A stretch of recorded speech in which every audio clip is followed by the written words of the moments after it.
کسی صاحب نے نا بڑی مجبوری میں ایک دن اپنے بچے سے کہہ دیا، وہ باہر آیا تھا بندہ پیسے لینے، اس کا قرض دینا تھا، تنگ دستی تھی، مجبوری تھی، تو اس نے کہا بیٹا ادھر آ، اسے جا کے کہا ابو گھر نہیں۔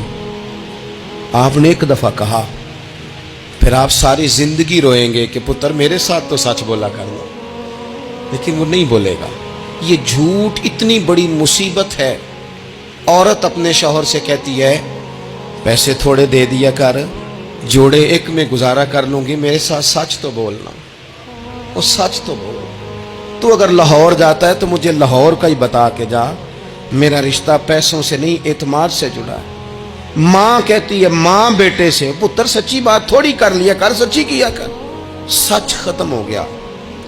اب لوگوں نے جھوٹ کا نام بدل دیا ہے، کہتے ہیں میں نے بہانہ کر دیا تھا۔ او بھئی آپ نے جھوٹ بولا تھا، صاف صاف کہیں، نام بدل دیا۔ جھوٹ کھا گیا میرے ملک کو، جھوٹ کھا گیا اس ملت کو، جھوٹ نے اس امت کو قریب سے آ کے تھام لیا۔ ہم بڑی آزمائش میں ہیں، ہم مطلب ہر شخص ہی الا ماشاءاللہ، ہر شخص ہی۔ آپ کسی شخص سے کوئی معاہدہ کرتے ہیں، کوئی چیز بنانے کی بات کرتے ہیں، خریدنے کی بات کرتے ہیں، وہ جو کہتا ہے اس پر پورا کیوں نہیں اترتا؟ وہ غلط بات کیوں کرتا ہے؟ میرے نبی پاک علیہ السلام سے پوچھا گیا مومن بزدل ہوتا ہے؟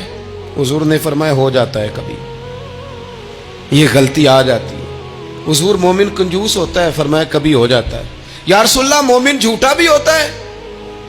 تو میرے رسول فرمانے لگے نہیں، میرا کلمہ پڑھنے والا ساری غلطیاں کر سکتا ہے، میرا مومن جھوٹ نہیں بولا کرتا۔ مومن جھوٹ۔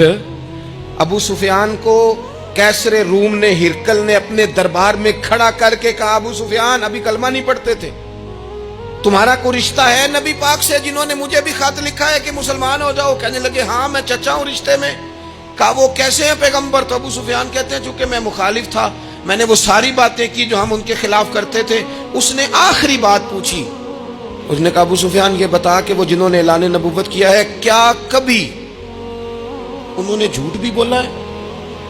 ابو سفیان کہتے ہیں کہ ایک منٹ کے لیے میں نے کہا کہہ دوں، مخالفت تھی نا، تو پھر میں نے سوچا یہ تو عرب کی وزاداری کے خلاف ہے، عرب میں سے تو کوئی جھوٹ بولنا پسند ہی نہیں کرتا، اور پھر میں اگر حضور کو معاذ اللہ جادوگر شاعر کہوں گا تو شاید کسی کو ایک منٹ کے لیے متوجہ کر سکوں، اور نبی پاک نے جھوٹ بولا ہے، یہ تو مانے گا ہی کوئی نہیں۔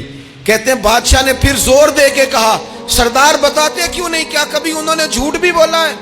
ابو سفیان کہتے ہیں میرے ہاتھ میں چھڑی تھی، میں نے زور سے زمین پہ ماری، میں نے کہا وہ میرے رشتے میں بھتیجے ہیں، میری سخت مخالفت ہے، میں ان کے خلاف میدانوں میں نکلتا ہوں، جنگیں لڑتا ہوں، کبھی وہ غالب آتے کبھی ہم آتے ہیں، لیکن میرے سامنے وہ پیدا ہوئے، میں نے ماں کی گود میں بھی دیکھا، دادا کے کندھوں میں بھی دیکھا، چچا کے گھر میں بھی دیکھا، سیدہ خدیجۃ الکبریٰ کا دولہا بنے بھی دیکھا، ان کی 4 بیٹیاں ان کی گود میں کھیلتے دیکھی، اعلان نبوت کرتے دیکھا، لوگوں کو مخالفت کرتے دیکھا، میرے سامنے ان کے مقدس بال سفید ہوئے، میرا اختلاف اپنی جگہ پر بادشاہ میں قسم اٹھا کے کہہ سکتا ہوں اس محبوب کی زبان سے جب بھی نکلا ہے حق اور سچ نکلا ہے۔ اسیر دشمن کی چاہ میں بھی، وہ مخالفوں کی نگاہ میں بھی امی ہے، صادق ہے، معتبر ہے، میرا پیغمبر عظیم تر ہے، میرا پیغمبر عظیم تر ہے، میرا پیغمبر عظیم تر ہے۔ جھوٹ نہیں کبھی حضور نے بولا۔ کہتے میں نے جواب دیا تو سناٹا چھا گیا سارے دربار میں، کتنے اس نے سوال پوچھے، گھنٹوں بعد ہو، سناٹا چھا گیا۔ اور پھر بادشاہ نے اپنا پرنا اٹھایا، چادر اٹھائی، کندھے پہ رکھی اور جانے لگا، تو میں نے پیچھے سے پلٹ کے کہا بادشاہ اتنے تو نے سوال کیے، اتنے میں نے جواب دیے، رزلٹ کا بھی تو اعلان کرنا، نتیجہ بھی تو دینا، کیا نکلا؟ تو کہتے ہیں وہ جا رہا تھا، وہیں کھڑے کھڑے اس نے چہرہ میری طرف پھیرا اور کہنے لگا سردار نتیجہ تو نکل آیا ہے، رزلٹ تو نکل آیا۔ جس بندے نے کبھی بندوں سے جھوٹ نہیں بولا وہ یہ جھوٹ کیوں بولے گا کہ میں اللہ کا رسول بن کے آیا ہوں؟ نتیجہ تو نکل آیا، بات تو کلیئر ہو گئی، اب آگے کیا جانا ہے؟